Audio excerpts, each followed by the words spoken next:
और अब आपको प्रयागराज लिए चलते सीएम योगी आदित्यनाथ क्या कुछ कह रहे हैं, सुनिए। जिस पावन धरा ने 726 वर्ष पूर्व भक्ति के शिरोमणि के रूप में भगवान रामानंदाचार्य के प्रकट होने की पावन धरती के गौरव को अपने साथ जोड़ा है, ऐसी त्रिवेणी की इस पावन धरा को मैं कोटि कोटि नमन करते हुए आप सबका आज के इस आयोजन में उत्तर प्रदेश सरकार की ओर से हृदय से अभिनंदन करता हूं। आप सबका मैं स्वागत करता हूं।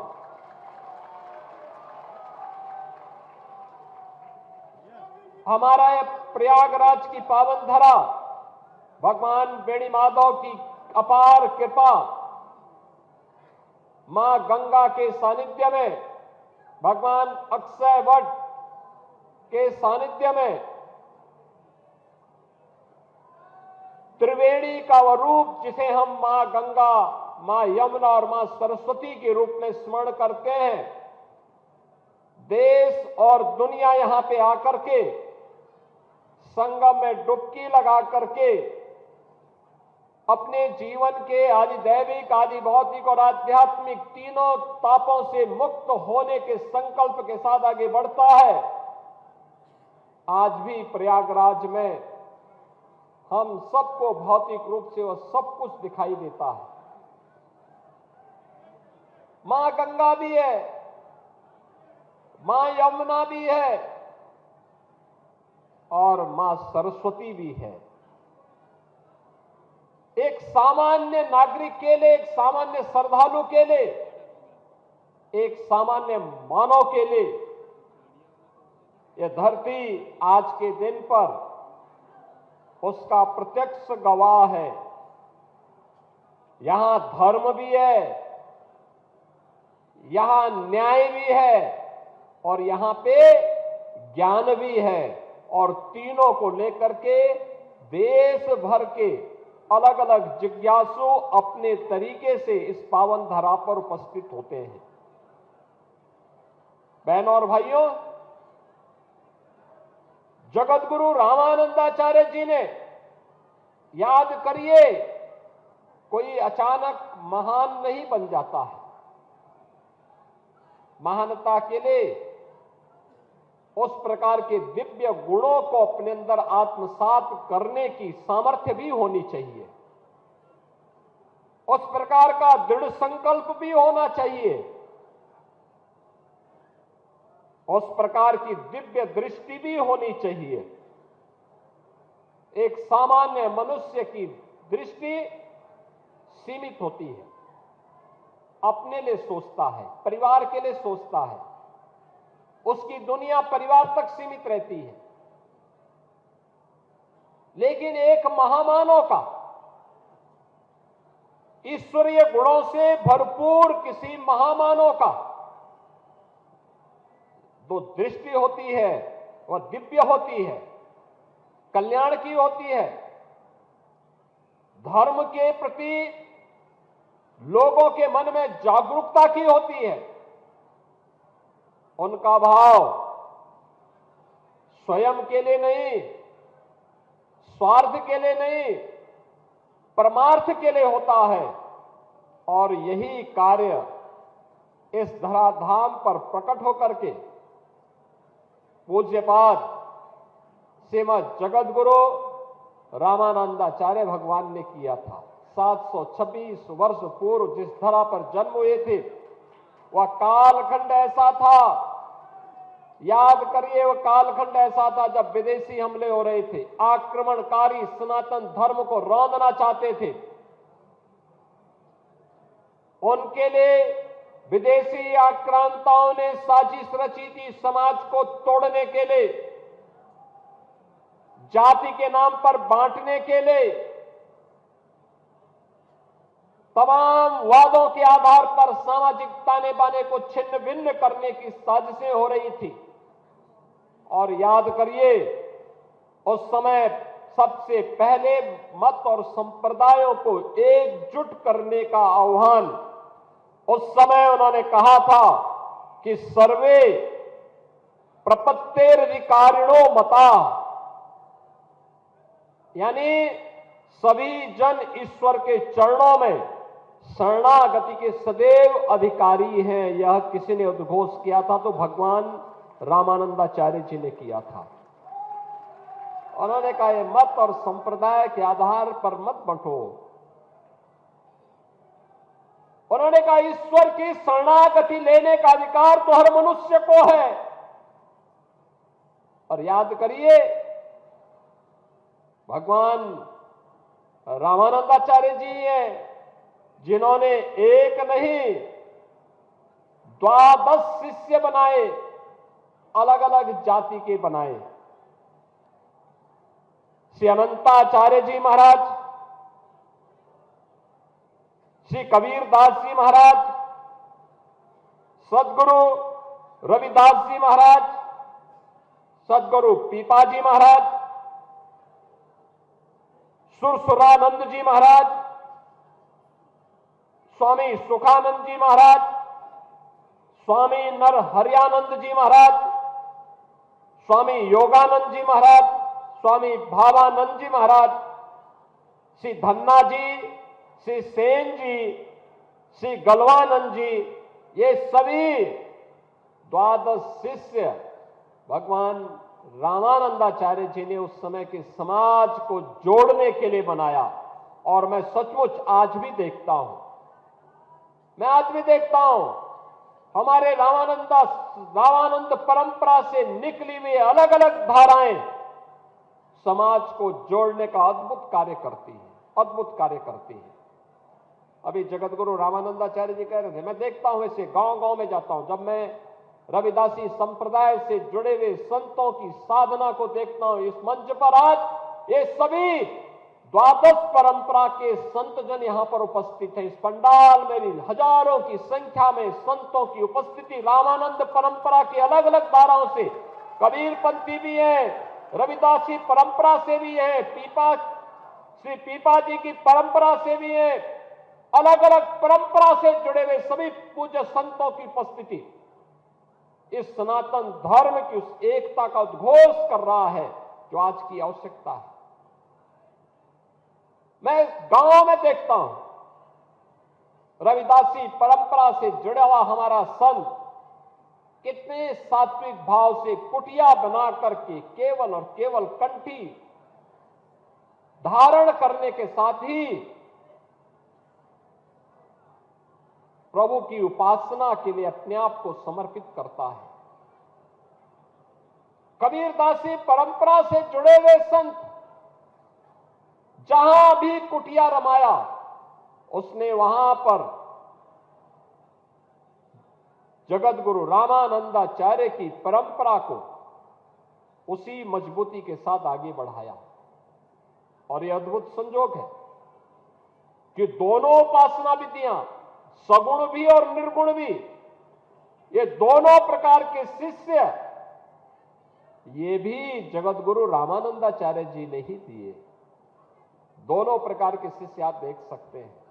और उस समय बटे हुए समाज को जोड़ने के लिए उन्होंने उद्घोष किया था।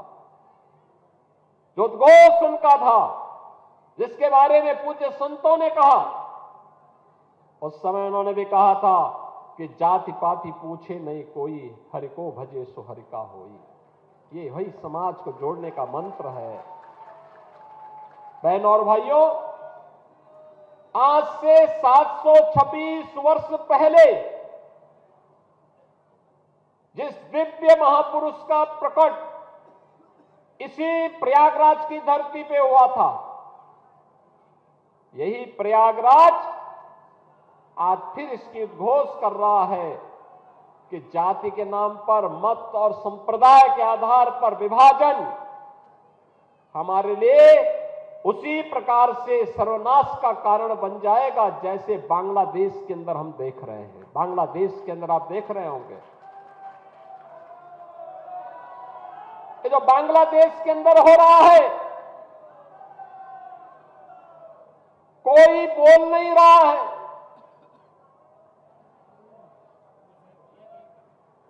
सेकुलरिज्म के नाम पर ठेका लेकर के चलने वाले वे लोग जिनकी दुकानें हिंदू समाज को और सनातन धर्म को कमजोर करने और हिंदू समाज को तोड़ने की पूरी ताकत लगाती है, बांग्लादेश की घटना पर इनका मुंह बंद है। इनके मुंह पे लगता किसी ने फेविकोल चिपका दिया है, ऐसे लगता है कोई टेप इनके मुंह पे चिपक चुका है। इनके मुंह से एक भी शब्द नहीं निकल रहे हैं। कोई कैंडल मार्च बांग्लादेश की घटना को लेकर के नहीं इनके द्वारा निकाला जा रहा है। और यह हम सब के लिए एक चेतावनी भी है, एक चेतावनी भी है। हमारा संत समाज को जोड़ने के लिए एक पूरी युक्ति करता है, और जब संत समाज एक मंच पर आकर के उद्घोष करता है तो परिणाम भी आता है। जैसे आपने देखा होगा अयोध्या में श्री राम जन्मभूमि पर भव्य राम मंदिर का निर्माण, अयोध्या में श्री राम जन्मभूमि पर भव्य राम मंदिर का निर्माण, ये पूज्य संतों की उसी साधना और उसी एकता का परिणाम है जिसे मूर्त रूप दिया है देश के यशस्वी प्रधानमंत्री श्री नरेंद्र मोदी जी ने। आप याद करिए, यह देश 1947 में आजाद हुआ। आजाद होने के बाद देश को प्रधानमंत्री मिल गए। 1952 में पहला आम चुनाव होता है। तब से देश ने कई प्रधानमंत्री देखे, हर एक ने देश के बारे में सोचा होगा, देश के विकास के बारे में योगदान किया होगा, लेकिन भारत की मूल आत्मा को सम्मान मिलना चाहिए। अयोध्या में रामलला फिर से विराजमान होने चाहिए, यह भाव केवल मोदी जी ने ही उसको मूर्त रूप देकर के भारत की परंपरा को गौरवान्वित किया है। मोदी जी पहले प्रधानमंत्री हैं जो श्री राम जन्मभूमि में दर्शन करने के लिए गए, राम मंदिर के शिलान्यास में गए, रामलला के प्राण प्रतिष्ठा समारोह में भी गए, और मंदिर निर्माण का कार्य पूर्ण होने के उपरांत जो शुभ मुहूर्त मिला था, सनातन धर्म की ध्वजा पताका को मंदिर पे आरोहण करने का, उस समारोह में भी प्रधानमंत्री जी स्वयं भागीदार बने और उन्होंने दिखा दिया दुनिया को इच्छा शक्ति होनी चाहिए कार्य करने की। जो लोग आज भी आपको बांट रहे हैं, बहनों और भाइयों, ये आपके हितैषी नहीं हो सकते, कभी नहीं हो सकते, कभी नहीं होंगे।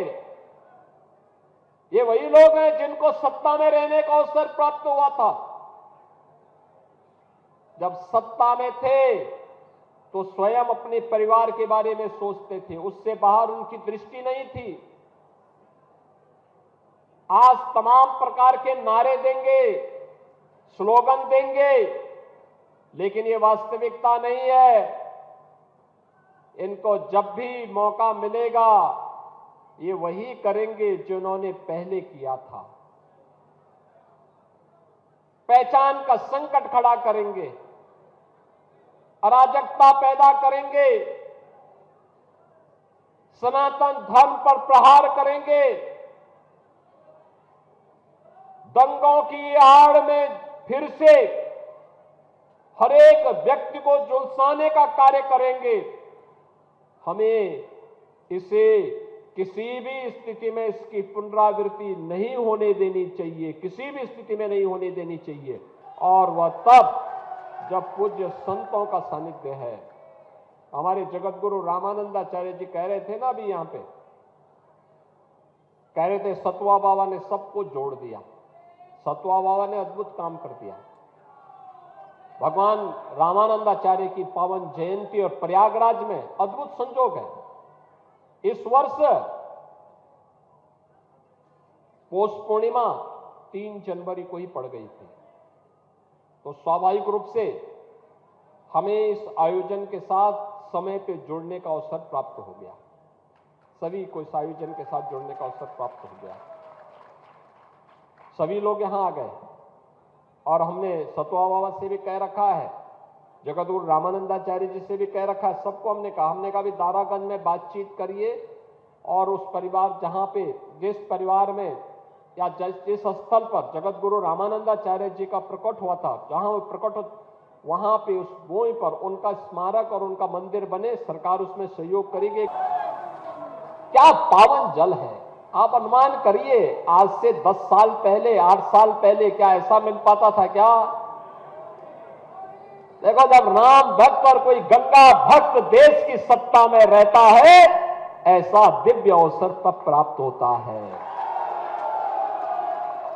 देखो, मोदी जी ने चमत्कार कर दिया ना, नमामि गंगे के माध्यम से मां गंगा के प्रति अपनी कृतज्ञता को ज्ञापित करते हुए कोई भारत माता का सच्चा पुत्र ही ऐसा काम करेगा जो मोदी जी ने करके दिखा दिया।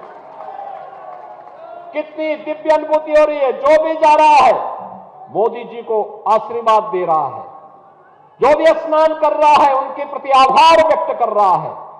आभार और आशीर्वाद के शब्द इस बात को लेकर के हैं कि आज मां गंगा की अविरलता और निर्मलता हमारी माघ मेला को, कुंभ मेले को, महाकुंभ के आयोजन को और भी दिव्यता की ओर की अनुभूति करा देता है। जिसकी भी इच्छा नहीं होती आकर के लाखों लोगों को देखता है।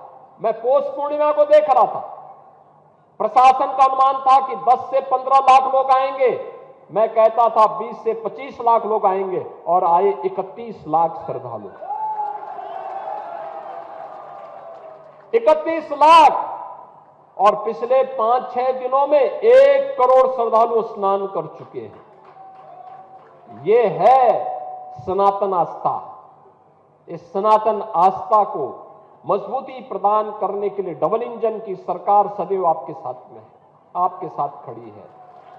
आप सबका दायित्व बनता है, हम सबका दायित्व बनता है ये बांटने वाले लोगों को, तोड़ने वाले लोगों को हम कभी पनपने न दें, पनपने न दें। ये कमजोर करने वाले लोगों को किसी भी स्थिति में हमें आगे नहीं बढ़ने देना है। अगर हम सब इस संकल्प के साथ आगे बढ़ेंगे तो आने वाला समय सनातन धर्म का ही है। दुनिया के अंदर सनातन का झंडा जैसे श्री राम जन्मभूमि पर पूरी भव्यता और दिव्यता के साथ फहराया जा रहा है, ऐसे ही पूरी दुनिया के अंदर सनातन का झंडा अपने आप गूंजता हुआ दिखाई देगा। तब कोई बांग्लादेश में किसी निरीह हिंदू को, कमजोर और दलित हिंदू को काटने का दुस्साहस नहीं कर पाएगा, तब नहीं कर पाएगा। और आज के इस अवसर पर मैं एक बार फिर से यहां पे जगत गुरु सतुआ बाबा श्री संतोषाचार्य जी महाराज को और उनकी पूरी टीम को, जिसमें उनके साथ में गोपाल दास जी महाराज भी हैं और अन्य लोग भी हैं, इन सभी पूज्य संतों को हृदय से मैं धन्यवाद देता हूं। जिन पूज्य संतों ने अपनी उपस्थिति से इस कार्यक्रम को सफल बनाया है, उन सब का भी हृदय से अभिनंदन करता हूं। और जगत गुरु रामानंदाचार्य भगवान को उनके इस पावन 726वें प्रकटोत्सव के अवसर पर एक बार फिर से उनके चरणों में कोटि कोटि नमन करते हुए उनकी दिव्यवाणी और उनकी प्रेरणा हम सब के लिए एक नए प्रेरणा के रूप में आगे बढ़ने के लिए सदैव हमें प्रेरित करते रहे। इस विश्वास के साथ उनके आशीर्वाद के आकांक्षी के रूप में हम सब कार्य करेंगे, इस विश्वास के साथ अपनी वाणी को मैं विराम देता हूं। धन्यवाद। जय हिंद, जय जय श्री राम।